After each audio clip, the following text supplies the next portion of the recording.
जय श्री कृष्णा दोस्तों, द्वापर युग में घटित कृष्ण और राधा की कहानियाँ कौन नहीं जानता। उस वक्त देवताओं में यह चर्चा थी कि राधा ही भगवान कृष्ण की सबसे बड़ी भक्त है।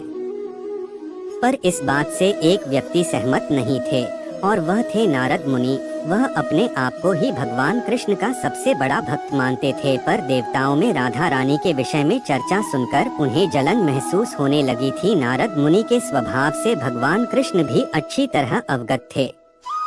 एक दिन नारद मुनि कृष्ण भगवान से मिलने द्वारिकापुरी गए थे। उन्हें आता देख भगवान श्री कृष्ण अपना सिर पकड़कर बैठ गए। मुनिवर ने उन्हें देखते ही पूछा, क्या हुआ प्रभु, आप यूं सिर पकड़कर क्यों बैठे हैं? उस पर द्वारिकाधीश ने उत्तर दिया, मुनिवर आज हमें सिर में बहुत पीड़ा हो रही है। नारद बोले, तो प्रभु इस पीड़ा को मिटने का क्या कोई उपाय है? कृष्ण ने कहा, हाँ उपाय तो है।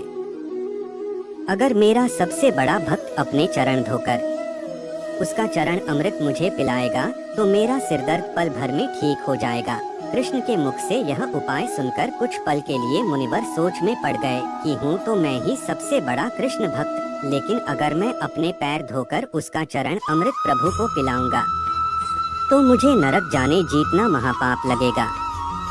परंतु राधा को भी तो सब कृष्ण का बड़ा भक्त मानते हैं। इतना सोचने के बाद भगवान कृष्ण से आज्ञा लेकर नारद तुरंत राधा रानी के महल में जा पहुँचे और उन्हें प्रभु के सिर में हो रही पीड़ा एवं उसके उपाय के बारे में विस्तार से सुनाया। वह सुनकर राधा रानी ने एक क्षण का भी विलंब न करते हुए अपने चरण धोकर उसका अमृत एक कटोरी में नारद मुनि के हाथ में ला कर दिया और कहा, मुनिवर मैं नहीं जानती कि मैं भगवान कृष्ण की कितनी बड़ी भक्त हूँ, पर मैं अपने ईश्वर आराध्य को पीड़ा में नहीं देख सकती।